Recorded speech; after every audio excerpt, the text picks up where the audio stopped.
નમસ્કાર વિદ્યાર્થી મિત્રો, ચેપ્ટર 13 ન્યુક્લિયસમાં આપણે કોન્સેપ્ટ અને ફોર્મ્યુલા વિશે વાત કરતા હતા. છેલ્લા વિડીયોમાં આપણે રેડિયો એક્ટિવિટી વિશે બધી ચર્ચા કરી ગયા. n બરાબર n0 e−λt ચરઘાતાંકીય નિયમ વિશે વાત કરી ગયા. એના ઉપરાંત સરેરાશ જીવનકાળ અને અર્ધ જીવનકાળના સૂત્રોની વાત કરી ગયા. એ સાથે n/n0 બરાબર 1/2n ક્યારે? જ્યારે t બરાબર n tau 1/2 હોય ત્યારે. સમય અને અર્ધ જીવનકાળને જ્યારે સંબંધ હોય ત્યારે n/n0 બરાબર 1/2n સૂત્ર લઈને ઘણી બધી વસ્તુઓ છે એ શોધી શકાય છે. તો એ બધી વાત છે એ લાસ્ટ ટાઈમ વિડીયોની અંદર કરી ગયા.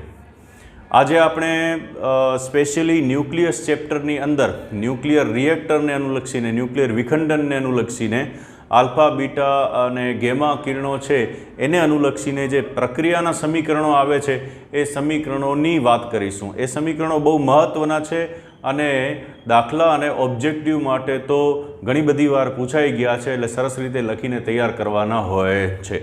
તો મિત્રો, આજે આપણે આ ચેપ્ટરમાં જે સમીકરણો આવે છે એ સમીકરણો વિશે વાત કરીશું.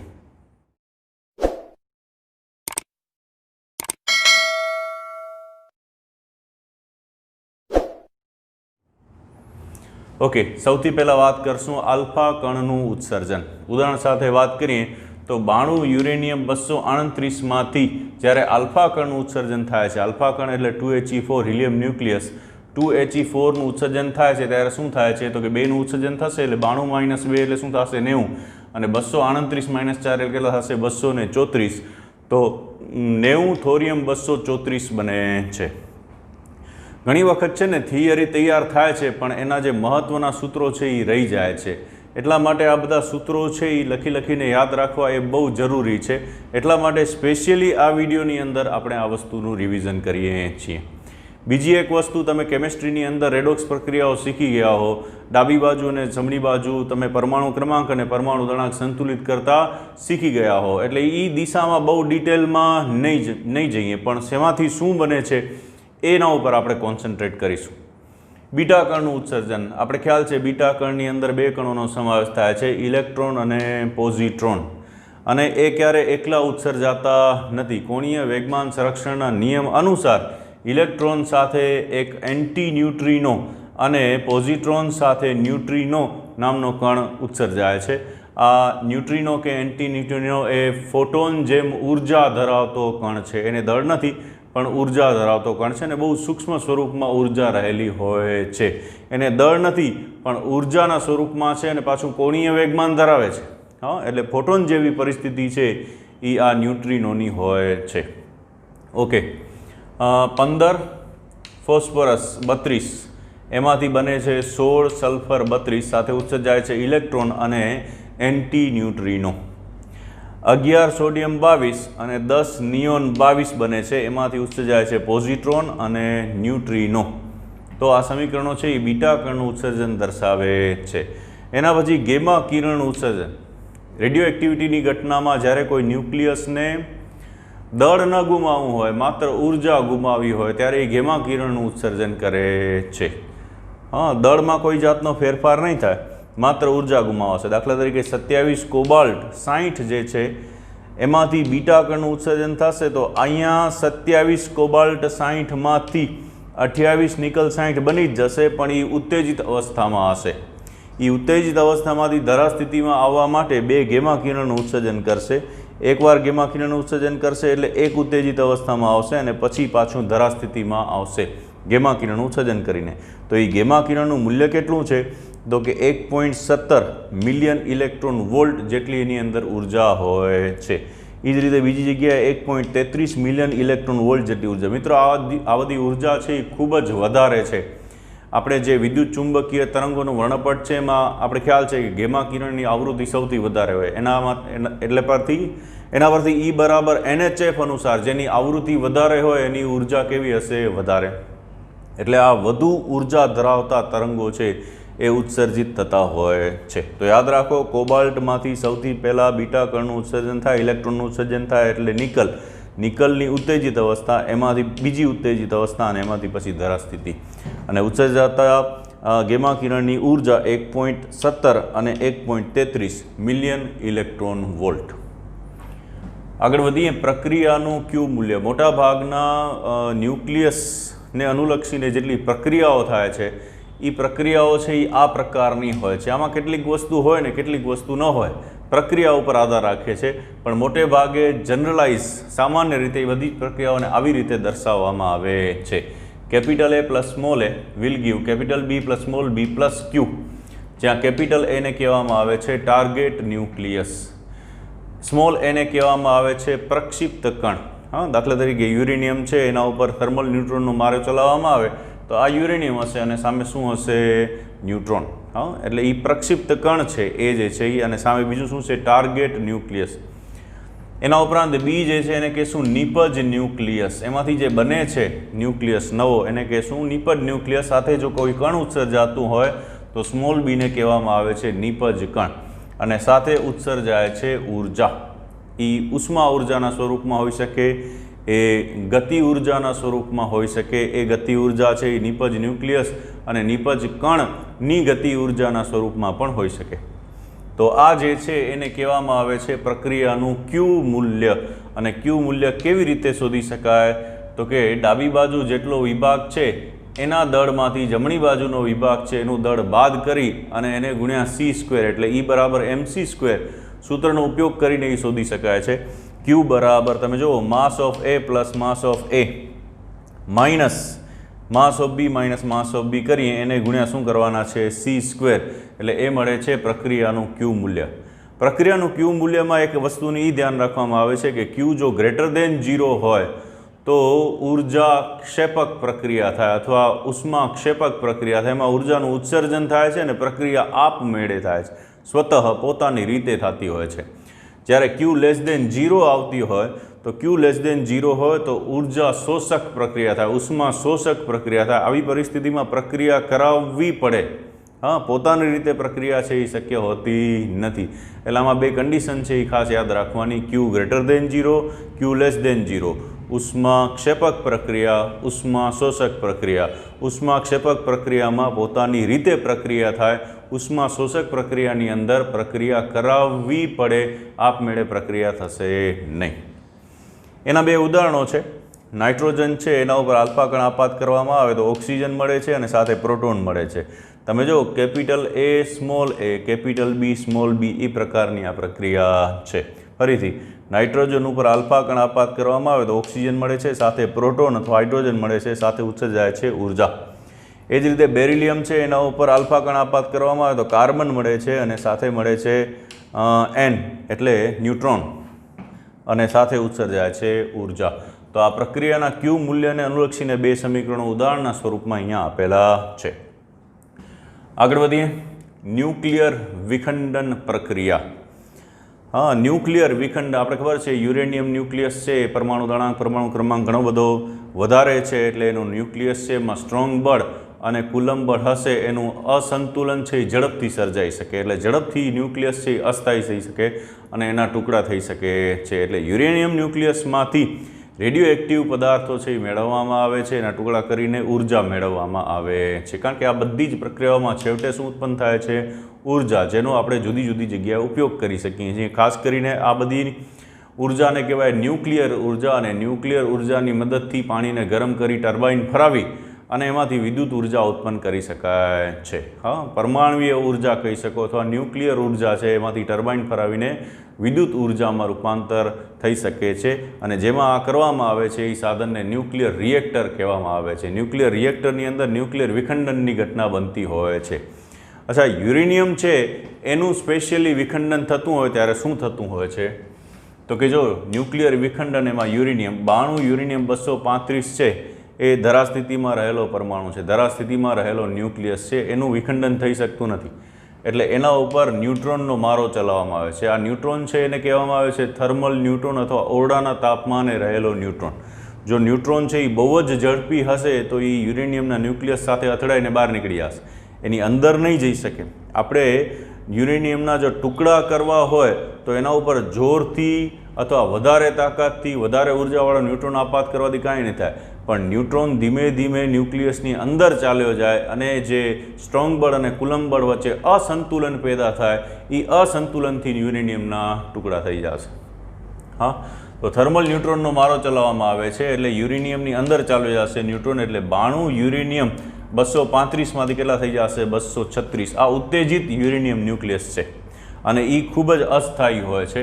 એ અસ્થાયી હોવાને કારણે પછી એના ટુકડા થાય છે સ્થાયીપણું પ્રાપ્ત કરવા માટે.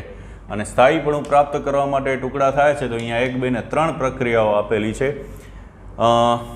એક બને છે બેરિલિયમ અને બીજું બને છે ક્રિપ્ટોન, સાથે ઉત્સર્જાય છે 3 ન્યુટ્રોન. આ બાકીનું પરમાણુ ક્રમાંક ને પરમાણુ ગુણાંક અને એને સમીકરણ સંતુલિત કરવાનું કામ તમારા ઉપર મૂકું છું.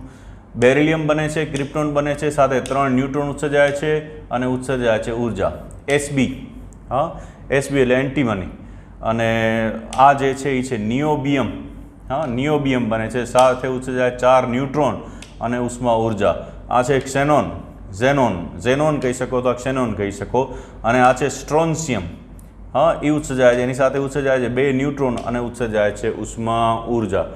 તો આવા તો ઘણા બધા સમીકરણો મળે છે. આ 92 છે એના પ્રમાણે તમે જોશો તો 56 ને 36 92 થશે, 51 ને 41 92 થશે, 54 અને 38 92 થશે. સામે આમાં ન્યુટ્રોન ઉત્સર્જાશે, એના ઉપર પરમાણુ દળાંક છે એ પ્રમાણે સંતુલિત થઈ શકશે. રાઈટ. તો આવી ઘણી બધી પ્રક્રિયાઓ યુરેનિયમની અંદર શક્ય બનતી હોય છે. એમાં શું છે, યુરેનિયમનું અસંતુલન થતું હોય પછી કેટલીક જગ્યાએ કુલંબ અપાકર્ષી બળ અને સ્ટ્રોંગ બળ છે એને અનુલક્ષીને ન્યુક્લિયસની અંદર ફેરફાર થયા કરતા હોય અને ખાંચ પડતી હોય. કોઈ એક જગ્યાએ, કોઈ એક પરિસ્થિતિએ, કોઈ એક સમયે એ ખાંચ છે એ મોટી થઈ જાય તો ત્યાં તરત જ એના ટુકડા થતા હોય છે. હવે આવા જે ટુકડાઓ છે એના વિશે વાત કરીએ તો એના વિશે બહુ સરસ વાત છે કે મોટાભાગના ટુકડાઓ છે એ 36થી કરીને 56 વચ્ચે પરમાણુ ક્રમાંક આવતા હોય એ ટાઈપના મળે છે.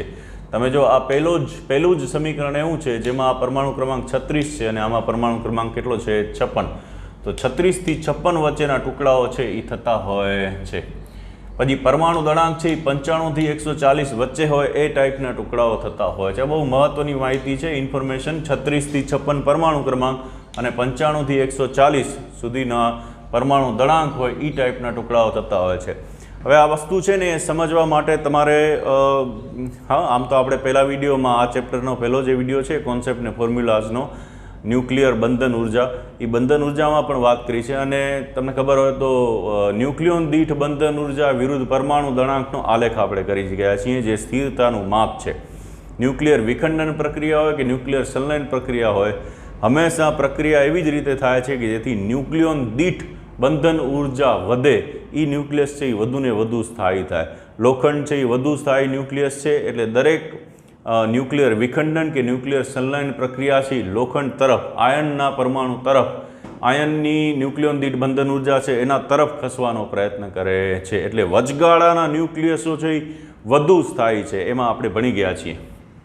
તો અહીંયા પણ વચગાળાના જ ન્યુક્લિયસોની વાત છે. આ ન્યુક્લિયસો છે એ પ્રમાણમાં વધુ સ્થાયી હોય છે. પછી દરેક પ્રક્રિયા દીઠ લગભગ એપ્રોક્સિમેટલી 200 મિલિયન ઇલેક્ટ્રોન વોલ્ટ જેટલી ઉર્જા ઉત્પન્ન થાય. તમે કલ્પના કરો કે એક યુરેનિયમ છે એમાંથી એક પ્રક્રિયાને કારણે, એક પરમાણુને કારણે 200 મિલિયન ઇલેક્ટ્રોન વોલ્ટ ઉર્જા થતી હોય તો 1 મોલ જેટલો યુરેનિયમ હોય, 1 મોલ જેટલો યુરેનિયમ જથ્થો હોય તો કેટલી બધા પ્રમાણમાં ઉર્જા ઉત્સર્જિત થાય? 6.023×1023 પરમાણુઓ છે. બધા જ યુરેનિયમ ન્યુક્લિયસોનું વિખંડન કરી દેવામાં આવે તો પરમાણુ બોમ્બના વિસ્ફોટ છે એમાં આ વસ્તુ છે એ ગણતરીમાં લેવામાં આવે. એક યુરેનિયમ ન્યુક્લિયસમાંથી 200 મિલિયન ઇલેક્ટ્રોન વોલ્ટ તો 235 ગ્રામ, એટલે કે 1 મોલ જેટલા યુરેનિયમ ન્યુક્લિયસ હોય, 6.023×1023 એ 235 ગ્રામ વિચારો, 500 ગ્રામ વિચારો, 1 કિલોગ્રામ વિચારો, એટલે એ યુરેનિયમની વેલ્યુ છે એ ખૂબ જ વધી જાય છે. તો એ પ્રમાણે વિચારજો. પછી 60 જેટલા જુદા જુદા ન્યુક્લિયસ બને છે. અહીંયા તમને 6 આપેલા છે, 1 2 3 4 5 ને 6, તો એ 6 આપેલા છે. એવા અલગ અલગ કેટલા બને છે? 60 જેટલા અલગ અલગ ન્યુક્લિયસો છે એ આકાર લેતા હોય છે. એ પ્રમાણે યુરેનિયમ વિખંડનની પ્રક્રિયા થાય છે. અચ્છા, ન્યુક્લિયર રિએક્ટર છે એની અંદર યુરેનિયમનું વિખંડન કેવી રીતે થાય છે? તો એમાં સમજવાનું છે કે 92 યુરેનિયમ 238 ઉપર થર્મલ ન્યુટ્રોન આપાત કરવામાં આવે ત્યારે 92 યુરેનિયમ 239 થાય છે. हाँ 92 યુરેનિયમ 239 છે. આ બધા આઇસોટોપ્સ છે, સમસ્થાનિકો. તમે જો અહીંયા 235 236 હતા, આ 238 છે, 239 છે. હા આ વળી સ્થાયી છે અને આ વળી કેવો છે? અસ્થાયી. 92 યુરેનિયમ 239 છે, એમાંથી 93 નેપ્ચ્યુનિયમ 239 થાય છે, સાથે ઇલેક્ટ્રોનનું ઉત્સર્જન થાય છે અને એન્ટી ન્યુટ્રિનો ઉત્સર્જાય છે. 93 નેપ્ચ્યુનિયમ 239માંથી 94 પ્લુટોનિયમ 239 થાય છે, ઇલેક્ટ્રોન ઉત્સર્જાય છે અને સાથે ઉત્સર્જાય છે એન્ટી ન્યુટ્રિનો. 92 યુરેનિયમ 238, 92 યુરેનિયમ 239ના પ્રમાણમાં 94 પ્લુટોનિયમ 239 અતિશય રેડિયો એક્ટિવ પદાર્થ છે, એટલે આના ટુકડા થાય છે. તો ન્યુક્લિયર રિએક્ટરની અંદર જે ઘટના બને છે એ આ બને છે. એમાં 92 યુરેનિયમ 238, હા એમાં યુરેનિયમ આઇસોટોપનો ઉપયોગ કરવામાં આવે છે. અને આ રિસર્ચ છે કે યુરેનિયમ હોય તો યુરેનિયમમાંથી કેટલા અલગ ટુકડા થઈ શકે છે, એટલે આ અભ્યાસની આ રિસર્ચની વસ્તુ છે. જ્યારે આ ખરેખર કરવામાં આવે છે અને આમાંથી પછી આપણે ન્યુક્લિયર ઉર્જાનું વિદ્યુત ઉર્જામાં રૂપાંતર કરીએ છીએ. ઓકે, આ થઈ ન્યુક્લિયર વિખંડન પ્રક્રિયા. વધુ પરમાણુ ક્રમાંક ધરાવતા તત્વો છે એ સ્થાયીપણું પ્રાપ્ત કરવા માટે ન્યુક્લિયર વિખંડનની પ્રક્રિયા અનુભવે છે. એ જ રીતે ઓછા પરમાણુ દળાંક ધરાવતા તત્વો છે એ પણ સ્થાયીપણું પ્રાપ્ત કરવા માટે ન્યુક્લિયર સંલયનની પ્રક્રિયા છે એ અનુભવે છે. એમાંથી સૂર્યમાં ચાલતી તાપ ન્યુક્લિયર સંલયન પ્રક્રિયા છે, આપણા કોર્સમાં છે ન્યુક્લિયર સંલયન પ્રક્રિયા. આપણે ખ્યાલ છે 4 હાઇડ્રોજન પરમાણુ ભેગા થઈને એક હિલિયમ ન્યુક્લિયસ બનાવે છે. તો 4 હાઇડ્રોજન પરમાણુ કઈ રીતે ભેગા થઈને હિલિયમ ન્યુક્લિયસ બનાવે છે જોઈએ.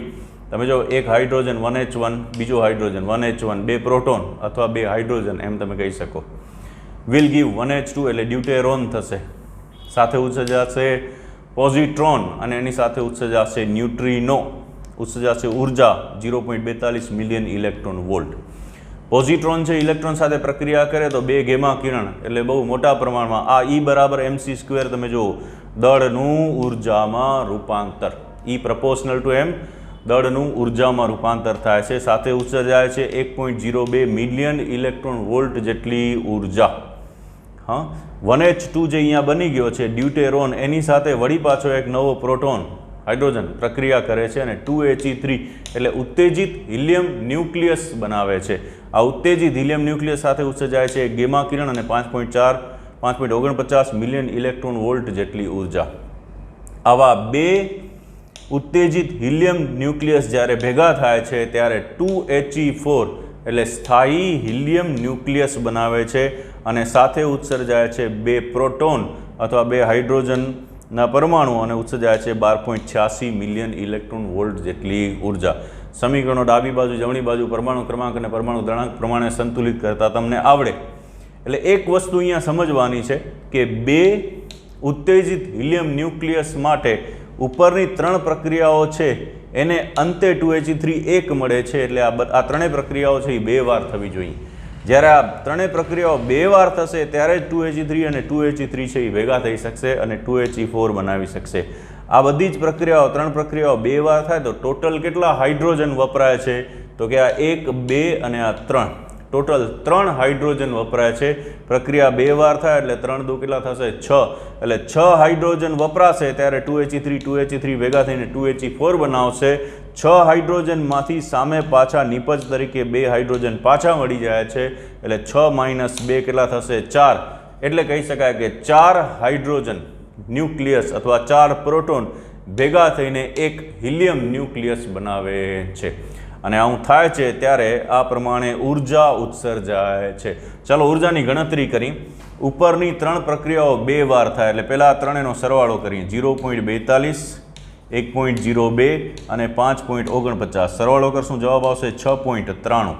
તો આ 3 પ્રક્રિયાઓ છે એ 6.93 મિલિયન ઇલેક્ટ્રોન વોલ્ટ જેટલી ઉર્જા આપે છે. પછી આ બધી જ પ્રક્રિયાઓ 2 વાર થાય એટલે 6.93 × 2 કરશું એટલે 13.86 થશે, એટલે 13.86 જેટલી કુલ ઉર્જા થશે. અને આ સમીકરણ 1 વાર થશે એટલે 12.86 મિલિયન ઇલેક્ટ્રોન વોલ્ટ જેટલી બીજી. આ બેનો સરવાળો કરતાં જવાબ આવશે 26.72 મિલિયન ઇલેક્ટ્રોન વોલ્ટ. એનો અર્થ એમ થાય કે 4 હાઇડ્રોજન ભેગા મળી અને જ્યારે એક હિલિયમ ન્યુક્લિયસ બનાવશે ત્યારે એમાંથી 26.72 મિલિયન ઇલેક્ટ્રોન વોલ્ટ જેટલી ઉર્જા ઉત્સર્જાશે. રાઈટ। અને હાઇડ્રોજન કરતાં હિલિયમ છે એની ન્યુક્લિયોન દીઠ બંધન ઉર્જા છે એ વધારે હશે, એટલે આ વધુ સ્થાયી તત્વ થશે। હજી આનાથી આગળ હિલિયમ ભેગા થઈને એને કાર્બન ચક્ર પ્રક્રિયા કહેવામાં આવે છે, કાર્બન બનાવે છે, તો વધુ સ્થાયી ન્યુક્લિયસ તરફ આગળ વધી રહ્યા છે। હા, તો આ પ્રકારની તાપ ન્યુક્લિયર સંલયન પ્રક્રિયા છે એ સૂર્યની અંદર ચાલતી હોય છે। મિત્રો, બહુ જ મહત્ત્વના સમીકરણો અહીંયા તમને આપવાનો પ્રયત્ન કરેલો છે। તમે એ સમીકરણોનો અભ્યાસ કરજો અને લખીને સરસ રીતે તૈયારી કરજો। ચાલો, થેન્ક યુ।